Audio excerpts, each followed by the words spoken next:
J'ai un ami, Patrick Flamand, qui m'a présenté un jour une cassette en me disant pouvez-vous me dire ce que vous en pensez. Il savait pas ce qu'il y avait dessus, il ne comprenait pas. Alors il me l'a fait écouter et j'ai reconnu le roucoulement ou des gémissements, comme on dit, de tourterelle. Alors j'ai pensé que je lui ai dit à Patrick, vous avez probablement des tourterelles ou des pigeons dans le coin. Il m'a dit non, pas du tout. Je lui ai dit c'est étonnant. Et c'est à ce moment-là, il me dit mais vous savez quelle est ma question? Je lui ai dit non. Alors après l'avoir interrogé, il m'a dit écoutez, j'ai fait une cassette en posant une question à votre fils Franck, en lui demandant de laisser un message de sa survie à ses parents. Je me suis souvenu que mon fils avait beaucoup de tourterelles. Il adorait les tourterelles. Et j'ai entendu les tourterelles. Alors avouez que c'est tout de même un phénomène très, très, très étonnant. Bonjour Béatrice. Bonjour. Vous êtes donc la petite fille du docteur Yvonne Lélil. Tout à fait. On vient d'évoquer avec Yvonne l'enregistrement des tourterelles. Puis-je savoir quel est votre sentiment à ce sujet? Eh bien, ce sentiment est partagé puisque lors de l'écoute de l'enregistrement, ça m'a rappelé mon enfance avec Franck. Il y avait plein de tourterelles dans une grande cage, au Square Alboni, c'était donc à Paris. Et c'était très émouvant. Je les ai eues dans ma chambre pendant un moment. Par contre, elles faisaient un sacré bruit le matin au réveil. C'était impressionnant, oui. Donc ça m'a rappelé, oui, effectivement. Ce que l'on entend dans l'enregistrement correspondrait, d'après vous, donc à l'écoute, au gémissement de tourterelles. Tout à fait, oui. À l'écoute, c'était probant, oui. Ça m'a vraiment fait penser à des tourterelles, oui. J'ai pas d'explication rationnelle, mais c'est un fait. Voilà. Je constate le phénomène, mais je n'explique pas le phénomène, je veux dire. Ce qui est pertinent, connaissant l'ami qui a fait cet enregistrement, c'est qu'il ne connaissait pas cette histoire. Effectivement, on n'a jamais parlé ensemble, parce qu'on n'y pensait plus. On avait oublié les tourterelles de Franck, évidemment, et ça nous a vraiment étonnés, puisqu'on s'est dit comment il aurait pu savoir que Franck avait des tourterelles. C'était impossible à la base. Mais bon, voilà, c'est un fait. On constate effectivement le phénomène, mais on ne l'explique pas.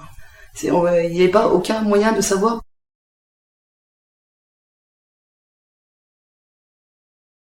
Quel message souhaites-tu donner à ta famille, Franck?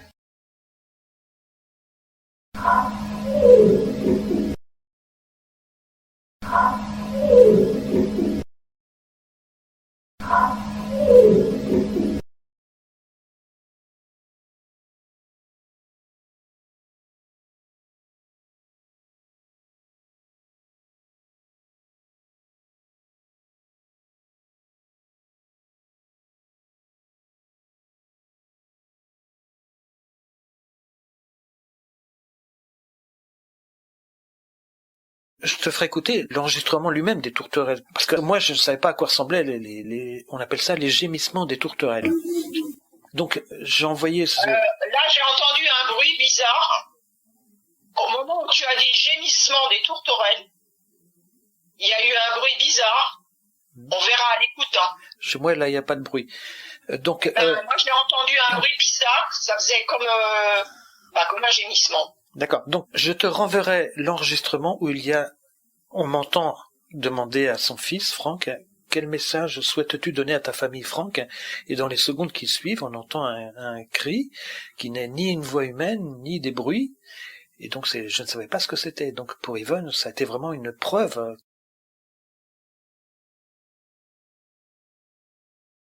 On appelle ça les gémissements des tourterelles. On appelle ça les gémissements des tourterelles. On appelle ça les gémissements des tourterelles.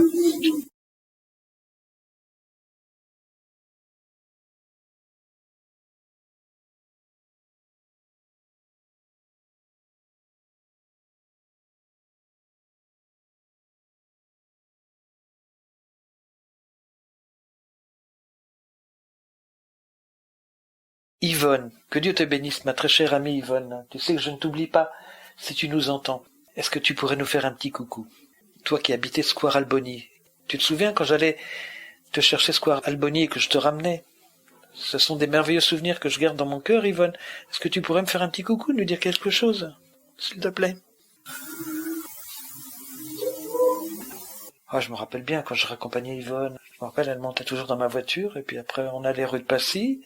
Et donc après je la raccompagnais chez elle, Square Alboni. Ah, je me rappelle bien, où c'était l'immeuble, hein. Je me rappelle très bien. Hein.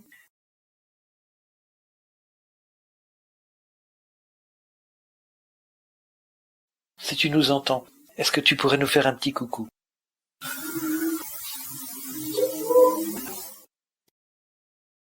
Si tu nous entends, est-ce que tu pourrais nous faire un petit coucou?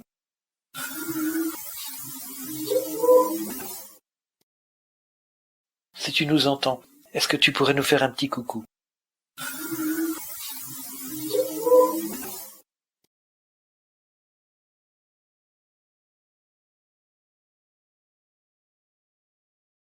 Alors, je dois vous dire d'abord, je suis médecin bien sûr, je ne fais pas d'ATCI pour me consoler.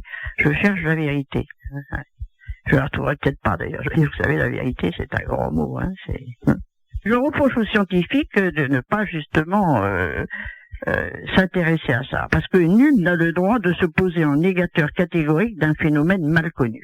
Je ne cherche pas à convaincre, je veux interpeller parce que j'ai été victime de phénomènes qui me semblent anormaux, n'est-ce pas? Oui. Et je veux chercher, je veux que nous soyons complices, comme disait Albert Camus, que j'ai connu d'ailleurs au quartier latin. Oui. Et à ce moment-là, le doute d'ailleurs fait avancer la science, à mon avis. Donc on doit chercher ensemble. Je suis tout à fait d'accord avec vous. Je dois vous avouer que mon mari est professeur, lui, enfin, il était professeur parce qu'il était à la retraite. Il faisait partie de la médicale des hôpitaux. La médicale, c'est donc ce que je dirais le haut du panier en médecine, n'est-ce pas? D'accord. Oui. Et je suis allé à une réunion, je me suis dit, je vais parler de ça à un ou deux médecins, je vais passer peut-être pour une luberlue, mais enfin, j'ai l'habitude de dire ce que je pense. Oui. Ce que je reproche, voyez-vous, je dois vous avouer maintenant, ce que je reproche aux scientifiques, c'est qu'ils ne veulent pas, ils veulent rien dire, ils veulent pas passer à la télévision parce qu'ils ont peur d'avoir l'air de con. Je m'excuse de l'expression, mais c'est exactement ça. Oui. Et effectivement, les émissions à la télévision, souvent, les gens qui croient, ce sont les naïfs, et les autres, ce sont les gens intelligents. Beaucoup de gens n'osent pas passer à la télé ou dire ce qu'ils pensent parce qu'ils passeront pour des naïfs. Et les scientifiques, c'est souvent ce cas. Mais là, j'avoue qu'à la médicale des hôpitaux, eh bien, j'ai entendu un professeur qui m'a dit, vous m'avez stupéfié, j'étais un mécréant, maintenant je vais commencer à croire à quelque chose. Oui. Alors là, j'avoue, j'ai été écouté, sans qu'il y ait un sourire narquois ni rien. Oui. Je dois vous dire que personne jamais n'a eu, je veux pas me jeter des fleurs, mais personne n'a eu à mon encontre un sourire moqueur ou narquois. Ça m'a fait plaisir. J'ai estimé que j'étais donc crédible, c'était rassurant.